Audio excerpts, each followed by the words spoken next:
विधानसभा चुनाव से ठीक पहले एक ओपिनियन पोल ने यह बता दिया है कि इस बार कर्नाटक का किंग कौन होगा। कांग्रेस वहां पर सत्ता में काबिज होने में कामयाब होगी या फिर बीजेपी अपनी सत्ता बचाने में कामयाब हो पाएगी। इससे जुड़ा एक दावा किया है हालिया एजेंसी ने ओपिनियन पोल के सर्वे के बाद, और वो सर्वे ने जो दावा किया है, जो उससे जुड़ा दावा निकलकर सामने आया है, वो दोनों सियासी दलों को काफी हद तक चौंका रहा है। दोनों दलों के बीच इस सर्वे ने सियासी सरगर्मी बढ़ाने का काम किया है। आपको मालूम हो कि बीजेपी और कांग्रेस दोनों पार्टियों के दिग्गज नेता पिछले करीब 3 महीनों से वहां पर डेरा डाले हुए हैं। अलग अलग बैक टू बैक जनसभाएं और रैलियां की जा रही हैं। अपने एजेंडे को जनता के बीच पहुंचाया जा रहा है। और इस बीच, इस सियासी सरगर्मी के बीच, इस ओपिनियन पोल के निकलकर सामने आना और उसका जो दावा है वो दोनों दलों के बीच सियासी सरगर्मी बढ़ाने का काम कर रहा है। ओपिनियन पोल से जुड़ा दावा क्या है वो आपको ग्राफिक्स के जरिए बताते हैं। इस ओपिनियन पोल का दावा है कि राज्य सरकार का जो मौजूदा कामकाज है उससे 29% लोग अच्छा बता रहे हैं और मौजूदा राज्य सरकार के कामकाज को 21% ऐसे लोग हैं जो औसत बता रहे हैं। वहीं राज्य सरकार के कामकाज को 50% ऐसे लोग हैं जो खराब करार दे रहे हैं। वहीं जब इस सर्वे ने लोगों से बातचीत की और ये सवाल किया कि पीएम मोदी का कामकाज कैसा है, तो 48% लोग ऐसे हैं जो अच्छा बता रहे हैं पीएम मोदी के कामकाज को। औसत बताने वाले 19% लोग हैं और पीएम मोदी की कार्यशैली को 33% ऐसे लोग हैं जो खराब बता रहे हैं। ये कर्नाटक से जुड़ा हुआ ओपिनियन पोल हम आपको बता रहे हैं। वहीं जब यहाँ के लोगों से ये जानने की कोशिश की गई कि बतौर सीएम चेहरा सबसे लोकप्रिय कौन है, तो बोम्मई को 31% लोग पसंद कर रहे हैं, सिद्धारमैया को 42% लोग पसंद कर रहे हैं, कुमार स्वामी को 21% लोग पसंद कर रहे हैं।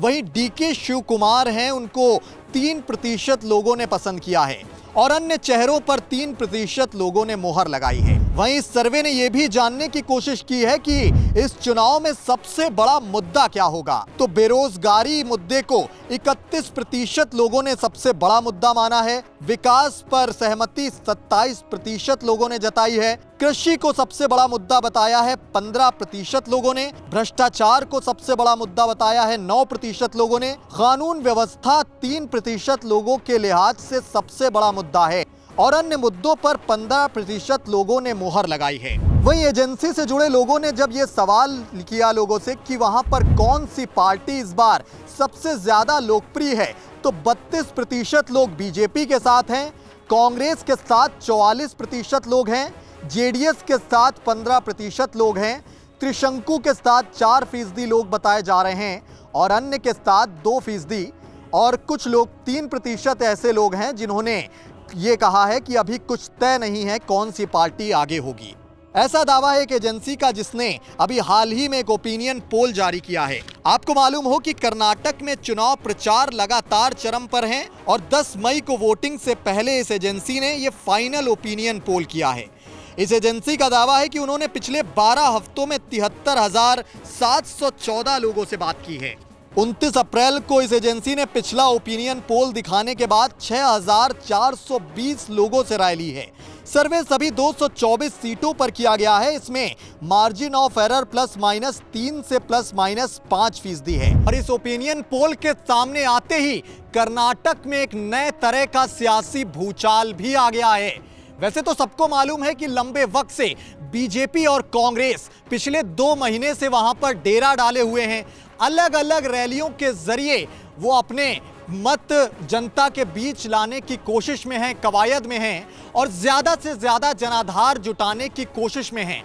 लेकिन इस बीच एक एजेंसी का सर्वे जारी होता है जिसका दावा है, उसने खुले तौर पे यह दावा कर दिया है अलग अलग लोगों से बातचीत के दौरान कि वहां पर सबसे ज्यादा बतौर मुख्यमंत्री लोकप्रिय चेहरा कौन होगा। सीधे शब्दों में कहें तो कौन मुख्यमंत्री पद पर काबिज होगा, ये ओपिनियन पोल का दावा है। और इस ओपिनियन पोल के सामने आते ही वहां पर नए तरह का सियासी भूचाल भी आ गया है।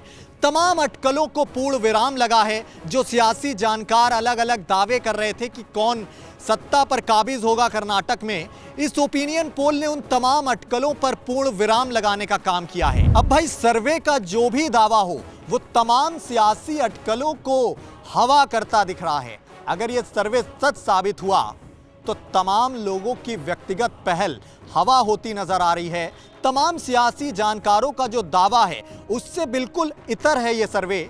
और ये भी माना जा रहा है कि भारतीय जनता पार्टी के लिए सर्वे काफ़ी निराशाजनक है, क्योंकि बीजेपी लगातार पिछले 2 महीने से वहां बैक टू बैक कैंपेनिंग में जुटी है।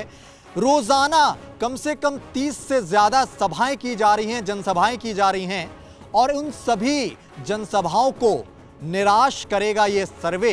ओपिनियन पोल का अगर दावा जो कहता है कि 44% लोग कांग्रेस के पक्ष में हैं, वो बीजेपी के लिए काफ़ी निराशाजनक है।